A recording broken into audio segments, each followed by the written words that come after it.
Welcome to the 1 Year Bible, the entire Bible in 1 year, cover to cover. March 18th. Today's reading is Ruth, chapters 1 through 4.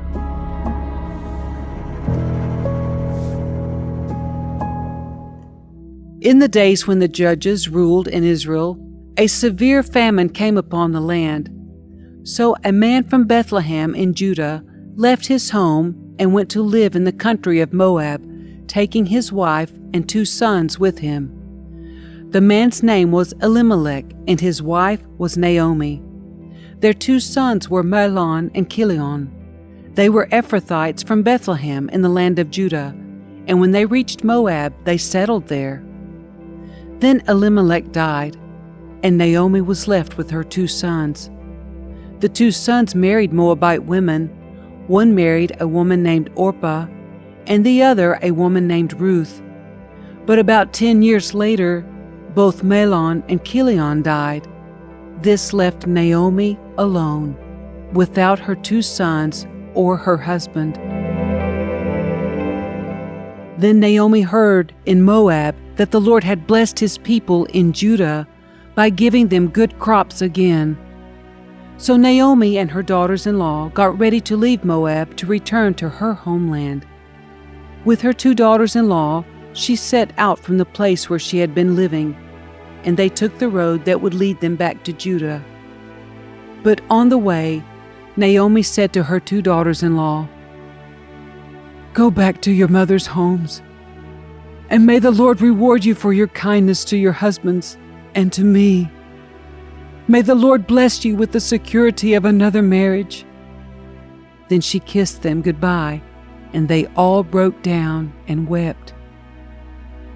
"No," they said, "we want to go with you to your people." But Naomi replied, "Why should you go on with me? Can I still give birth to other sons who could grow up to be your husbands? No, my daughters, return to your parents' homes, for I am too old to marry again, and even if it were possible, and I were to get married tonight and bear sons, then what? Would you wait for them to grow up and refuse to marry someone else? No, of course not, my daughters. Things are far more bitter for me than for you, because the Lord himself has raised his fist against me." And again they wept together, and Orpah kissed her mother-in-law goodbye. But Ruth clung tightly to Naomi. "Look," Naomi said to her, "your sister-in-law has gone back to her people and to her gods. You should do the same." But Ruth replied, "Don't ask me to leave you and turn back. Wherever you go, I will go. Wherever you live, I will live. Your people will be my people, and your God will be my God. Wherever you die, I will die, and there I will be buried. May the Lord punish me severely if I allow anything but death to separate us." When Naomi saw that Ruth was determined to go with her, she said nothing more. So the 2 of them continued on their journey. When they came to Bethlehem, the entire town was excited by their arrival. "Is it really Naomi?" the women asked. "Don't call me Naomi," she responded.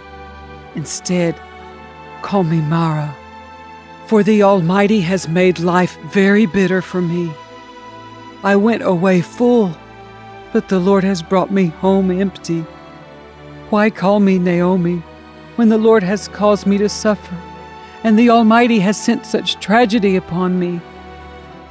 So Naomi returned from Moab, accompanied by her daughter-in-law, Ruth, the young Moabite woman. They arrived in Bethlehem in late spring, at the beginning of the barley harvest.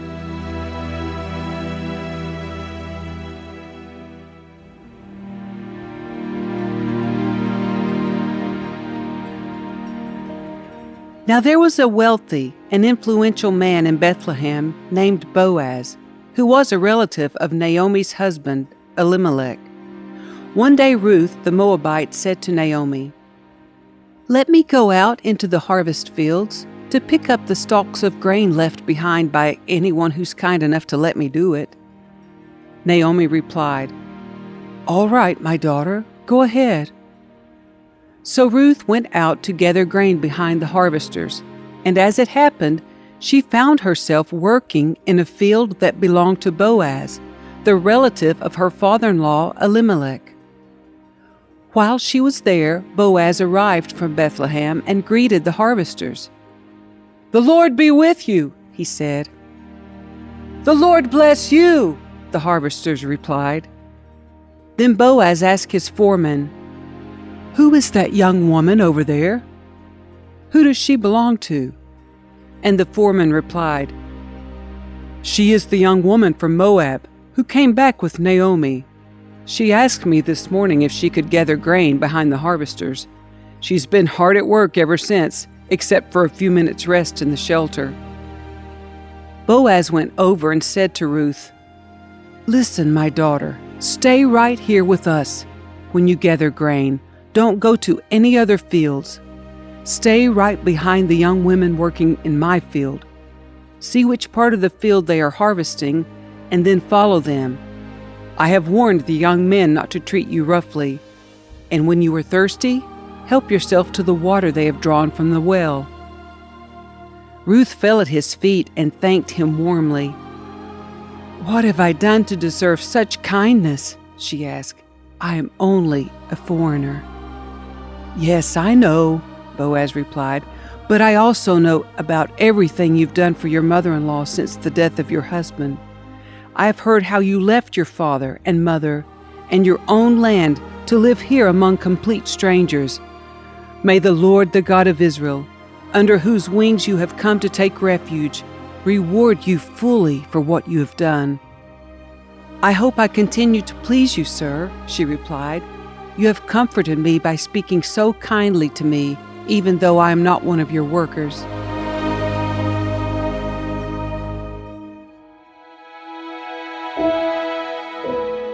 At mealtime, Boaz called to her, "Come over here and help yourself to some food. You can dip your bread in the sour wine." So she sat with his harvesters, and Boaz gave her some roasted grain to eat. She ate all she wanted and still had some left over. When Ruth went back to work again, Boaz ordered his young men, "Let her gather grain right among the sheaves without stopping her, and pull out some heads of barley from the bundles and drop them on purpose for her. Let her pick them up, and don't give her a hard time." So Ruth gathered barley there all day, and when she beat out the grain that evening, it filled an entire basket. She carried it back into town and showed it to her mother-in-law. Ruth also gave her the roasted grain that was left over from her meal. "Where did you gather all this grain today?" Naomi asked. "Where did you work? May the Lord bless the one who helped you." So Ruth told her mother-in-law about the man in whose field she had worked. She said, "The man I worked with today is named Boaz." "May the Lord bless him," Naomi told her daughter-in-law. "He is showing his kindness to us as well as to your dead husband. That man is one of our closest relatives, one of our family redeemers." Then Ruth said, "What's more, Boaz even told me to come back and stay with his harvesters until the entire harvest is completed." "Good," Naomi exclaimed. "Do as he said, my daughter. Stay with his young women right through the whole harvest. You might be harassed in other fields, but you'll be safe with him." So Ruth worked alongside the women in Boaz's field and gathered grain with them until the end of the barley harvest. Then she continued working with them through the wheat harvest in early summer, and all the while she lived with her mother-in-law. One day Naomi said to Ruth, "My daughter, it's time that I found a permanent home for you so that you will be provided for. Boaz is a close relative of ours, and he's been very kind by letting you gather grain with his young women. Tonight, he will be winnowing barley at the threshing floor. Now do as I tell you." Take a bath and put on perfume and dress in your nicest clothes. Then go to the threshing floor, but don't let Boaz see you until he has finished eating and drinking. Be sure to notice where he lies down. Then go and uncover his feet and lie down there. He will tell you what to do." "I will do everything you say," Ruth replied. So she went down to the threshing floor that night and followed the instructions of her mother-in-law. After Boaz had finished eating and drinking and was in good spirits, he lay down at the far end of the pile of grain and went to sleep. Then Ruth came quietly, uncovered his feet, and lay down. Around midnight, Boaz suddenly woke up and turned over.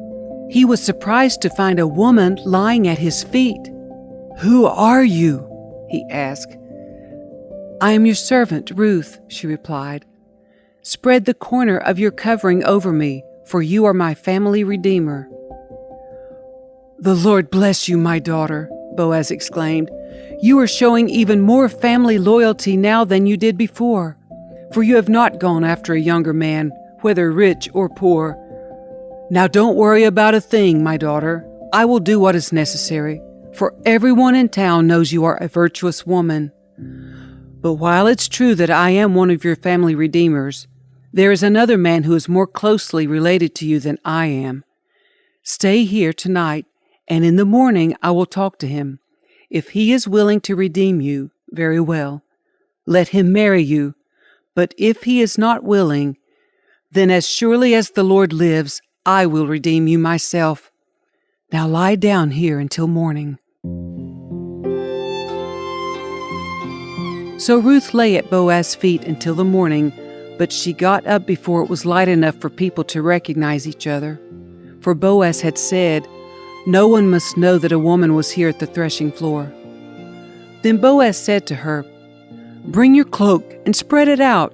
He measured 6 scoops of barley into the cloak and placed it on her back.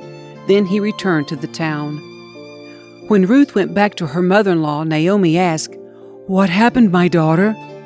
Ruth told Naomi everything Boaz had done for her, and she added, "He gave me these 6 scoops of barley and said, 'Don't go back to your mother-in-law empty-handed.'" Then Naomi said to her, "Just be patient, my daughter, until we hear what happens. The man won't rest until he has settled things today."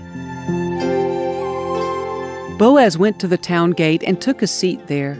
Just then the family redeemer he had mentioned came by, so Boaz called out to him, "Come over here and sit down, friend.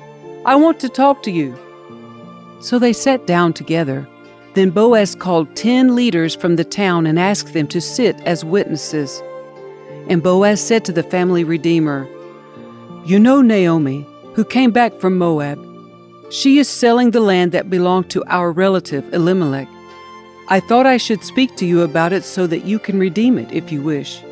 If you want the land, then buy it here in the presence of these witnesses. But if you don't want it, let me know right away, because I am next in line to redeem it after you." The man replied, "All right, I'll redeem it." Then Boaz told him, "Of course, your purchase of the land from Naomi also requires that you marry Ruth, the Moabite widow. That way she can have children who will carry on her husband's name and keep the land in the family." "Then I can't redeem it," the family redeemer replied, "because this might endanger my own estate. You redeem the land. I cannot do it." Now in those days it was the custom in Israel for anyone transferring a right of purchase to remove his sandal and hand it to the other party. This publicly validated the transaction, so the other family redeemer drew off his sandal as he said to Boaz, "You buy the land." Then Boaz said to the elders and to the crowd standing around, "You are witnesses that today I have bought from Naomi all the property of Elimelech, Chilion, and Mahlon, and with the land I have acquired Ruth, the Moabite widow of Mahlon, to be my wife. This way she can have a son to carry on the family name of her dead husband, and to inherit the family property here in his hometown. You are all witnesses today." Then the elders and all the people standing in the gate replied, "We are witnesses. May the Lord make this woman who is coming into your home like Rachel and Leah, from whom all the nation of Israel descended. May you prosper in Ephrathah and be famous in Bethlehem.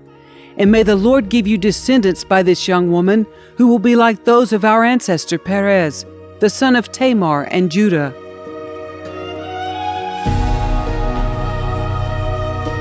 So Boaz took Ruth into his home, and she became his wife. When he slept with her, the Lord enabled her to become pregnant, and she gave birth to a son. Then the women of the town said to Naomi, "Praise the Lord, who has now provided a redeemer for your family. May this child be famous in Israel. May he restore your youth and care for you in your old age.